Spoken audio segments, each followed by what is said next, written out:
Members of the student body are still looking for your vote after a last-minute change of schedule. Coming up, we'll have the details on the new date for the 2025 Student Government Association elections. The weather has had multiple impacts across the Lubbock area this week, including right here on campus. But luckily, students still had the option to check out several events indoors and get out of the wind. We'll have a look at how Red Raiders could be well, redecorate their room, and grab a tasty bite to eat. President Trump addressed the nation this week to bring Americans up to speed on the many changes rolling out across the government. But even he couldn't fit it all in. Kiley Phillips will be in the studio with a look back at Tuesday's address and another round of headlines in this week's edition of MCTV's Inside the Issues. And the Red Raider basketball team hit the home hardwood for one last time this year, but it's definitely not the final time the team will be in action during the regular or postseason. MCTV's Todd Eldridge has the latest highlights from Wednesday's matchup, along with a look at the rest of yesterday's athletic action in sports. This is the MCTV Weekday Update. Welcome to the Thursday edition of the MCTV Weekday Update. I'm Luke Johnson. And I'm Maresa Sisk. A technical issue discovered earlier this week led to a change in plans right before students could make their voice heard during the 2025 Student Government Association elections. The SGA announced the alteration to the voting schedule less than 24 hours before students headed to the online polls. Late Monday afternoon, the leadership of Texas Tech's Student Government Association sent out an email stating that the elections planned for Tuesday were postponed. The email stated that the online system used for voting was unavailable and that the elections would have to be rescheduled to a later date. Then yesterday, a new date for the election was announced through the Empower Evermore Block's Instagram page. Empower Evermore includes more than 30 students who are running for a position in SGA. According to their Instagram post, the new date for this year's elections is set for next Wednesday, March 12th, from midnight to 11:59 p.m. As we mentioned on Monday, the executive candidate positions in this year's election are all uncontested, except for the position of graduate vice president. The students hoping to be elected as internal and external vice president, as well as for student body president, are all running unopposed. Next Wednesday, you can make your voice heard during the rescheduled elections. Each of the executive candidates will be on the ballot along with senator candidates from the university's 10 colleges, the law school, and the graduate school. To cast your vote, just head to ttu.edu/vote. Health and wellness may have been on many Red Raiders' minds this week, especially with the rapid change in weather stirring up allergies. But one group on campus wants to make sure that students are focusing on how they are feeling beyond just the sneezes and sniffles. Earlier today, the College of Arts and Sciences Office of Student Success held a wellness resource fair in Holden Hall. The theme of the fair was Wellness for Red Raiders and featured representatives from several on-campus resources available to all students. Attendees could learn about the Rec Center, the Student Mental Health Community, Raider Relief, and even Raider Red's Food Pantry, which provides free food to students in need. Along with all the information, students could also enjoy free snacks and pick up plenty of swag to remember the options available that help the campus community stay healthy, both physically and mentally. If you missed out on this morning's Wellness Resource Fair, Texas Tech maintains a website called Beyond OK that features a comprehensive listing of all the groups and options featured at today's event. Visit ttu.edu/wellbeing for much more information. As Maresa just mentioned, the weather has caused some issues across the Texas Tech campus this week, including the cancellation of several outdoor events. The Student Activities Board was one of the groups that had to change plans due to the wind, but they still gave students an opportunity to find some new options to decorate their dorm or apartment. Throughout the week, SAB is hosting a company called Poster Invasion for a poster sale. The sale has been set up each day in the sub-glass tower across from the campus store. The sale features a variety of prints, including original art, movie posters, photo collages, and much more.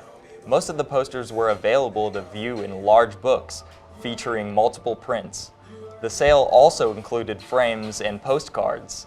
The final day for the poster sale is tomorrow from 9 a.m. to 5:30 p.m.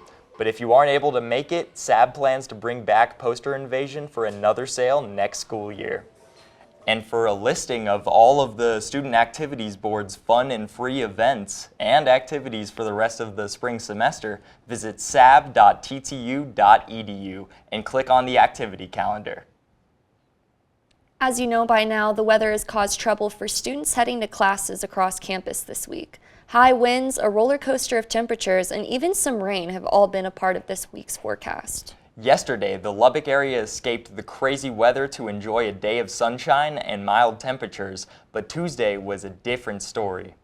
The day started with wind speeds above 30 miles per hour and gusts between 50 and 70 miles per hour around the South Plains. Here on campus, the winds filled the skies with dust in the early morning, but a series of rain showers during the 9 a.m. hour actually caused the dust to settle down for a few hours. But by the afternoon, the continuing winds brought a brown hue back to the sky and visibility was low, especially outside the city limits. There were even some reports of wind damage, such as uprooted trees or items being blown out of yards. Monday might have been the worst day for weather this week, but it's not much better today. Chief Weather Specialist Elisabeth Herring joins us now in the studio with a look at current conditions and some more changes on the way in today's MCTV forecast. Elizabeth?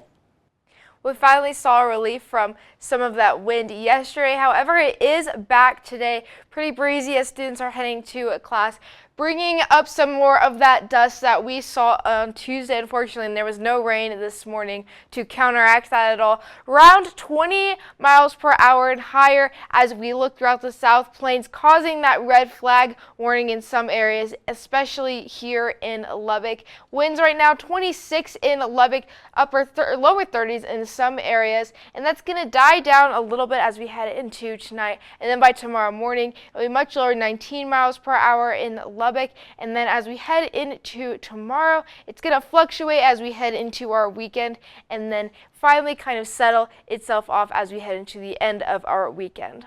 Well, as well as some of that wind, we also have some precipitation moving into the area here in Lubbock. Saturday in the early morning hours, we have chances of rain, and that's going to turn into chances of actually some snow heading into the South Plains area Saturday around 6 a.m. Also included here in Lubbock, we could possibly see some chances of snow, and that is going to stick around for a little bit of the afternoon and then move out as we head into the beginning of our week on Monday. A low locally in Lubbock tonight of 46. Tomorrow warming up warmer with a high of 76 and winds around 16 miles per hour. So still a little bit breezy tomorrow, but going to taper off, especially from what we saw today. As we head into Saturday, we actually are going to cool off quite significantly with a high of 45, not a low, that's correct, a high of 45, mostly cloudy skies, and then we'll return to sunny skies on Sunday with a high of 66, and then as we head into the rest of the week, Monday, high of 79 on Monday, Tuesday, 83, Wednesday, 77, back in the 80s on Thursday with a high of 82, and we could see a return of those winds as we head into next week, around Tuesday and Wednesday. Well, the time change is Sunday, so we're going to move our clocks forward. This is going to make the new sunrise at 8:04 a.m. and the sunset at 7:50 p.m. So just keep that in mind as you make weekend plans that we do have that time change on Sunday. I'm Elizabeth, and it's back to y'all. Thanks, Elizabeth. The weather might be topping headlines here in Lubbock right now, but across the nation, political news is still stirring up lots of thoughts and feelings from both sides of the aisle. Kiley Phillips has been sorting through another week of stories coming out of Washington, D.C. to find out what you need to know in this week's MCTV's Inside the Issues. Kiley? Thanks, Luke and Maresa. President Trump gave a joint address to Congress on Tuesday night that highlighted the stark partisan divide America is facing. Tuesday was not a State of the Union address. Typically, a State of the Union is meant to call for national unity, and it takes place after a president has been in office for at least a full year. Trump spoke to Congress for over 90 minutes, making it the longest presidential address to joint Congress in history. The president started his speech by declaring that America is back, adding that former President Joe Biden was the worst president in American history. Other key moments from the address include Trump defending his tariffs, highlighting his upcoming policy plan, and praising his special government employee and Tesla CEO, Elon Musk. The majority of his speech drew criticism from Democrats. During one protest, members held up signs saying "Musk steals" or "Save Medicaid." Democratic Representative Al Green from Texas was also escorted out for shouting during the president's opening remarks. But it wasn't just the Democrats that were upset after the speech. The Republicans were too. During the speech, Trump highlighted a child in the audience who is diagnosed with a rare form of brain cancer and dreams of becoming a police officer. The boy was held up by his father while Trump swore him in as an honorary Secret Service officer. The Republicans stood and applauded, but just over a dozen Democrats joined in. This has caused many Republicans to be upset over the lack of respect for the terminally ill child. Following this, the president segued into talking about his hopes for the future of healthcare and that he hopes to reverse the rates of child mortality from cancer. However, just last month, the Trump administration directed the National Institute of Health to cut funding for indirect costs down to 15% of all grants, which could result in large impacts on medical studies, including cancer research. The cut is currently on hold after a federal judge temporarily blocked the new policy. The United States announced Monday that the country will pause supplying aid to Ukraine. The U.S. has been a key supplier in the war between Ukraine and Russia, and the U.S. State Department reports that $66.5 billion has been spent in the last 3 years. A defense official confirmed that the pause happened on Monday evening, saying that the planes with supplies en route to Ukraine had to turn around. While the pause on aid might not lead to instant effects on Ukraine, if the war continues, experts say it could significantly increase civilian casualties. This comes just after what was supposed to be an economic and mineral negotiation between the country's leaders, but instead turned into a televised confrontation. President Trump told Ukrainian President Zelensky during that meeting that he needed to reach a ceasefire agreement with Russia or the United States was out. But you're either going to make a deal or we're out. And if we're out, you'll fight it out. I don't think it's going to be pretty, but you'll fight it out. But you don't have the cards. But once we sign that deal, you're in a much better position. The president and vice president were also seen telling Zelensky that Ukraine had not thanked the U.S. enough.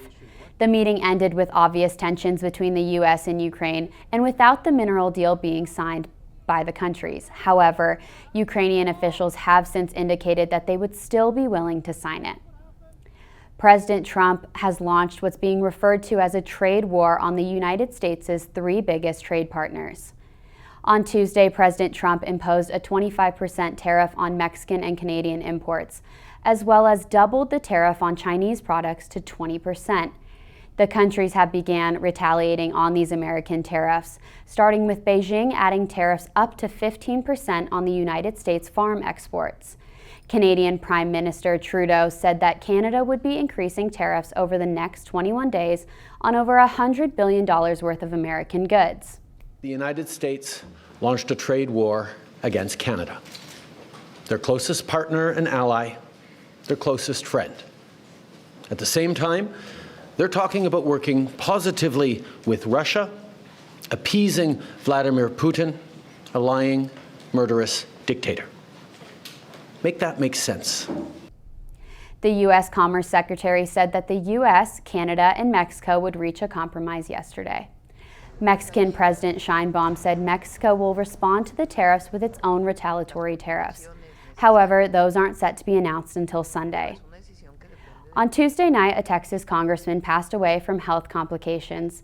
Sylvester Turner served for 8 years as the Houston mayor, represented Texas's 139th district from 1989 to 2016, and recently just won Texas's District 18th race. He died shortly after the joint address to Congress, according to a statement from his family. Many are mourning the loss of such a prominent public figure in Texas politics. Well, that's all for today. This was a look inside of the issues you should be paying attention to. I'm Kiley Phillips. It's back to you, Maresa and Luke. Thanks, Kylie. The Texas Tech men's basketball team has brought in the crowds this season to catch the Red Raiders in action, and last night was no exception as the team finished up their home schedule for 2025. But the men's basketball wasn't the only Texas Tech team in action, not even the only one here on campus. MCTV's Todd Eldridge has the details and wrap-up from a busy night for the red and black in sports. Todd? Thank you, Luke and Maresa. A pair of Red Raider victories on the hardwood has Raider Nation buzzing as conference play ends for one team and the conference tournament gets started for the other. First, we go to the USA, where the Red Raiders were red hot in their final home game. JT Toppin continues to be the Red Raider player to rally around as Tech trounced Colorado 91-75. Toppin posted his 13th double-double on the season, leading the team with 30 points and 14 rebounds.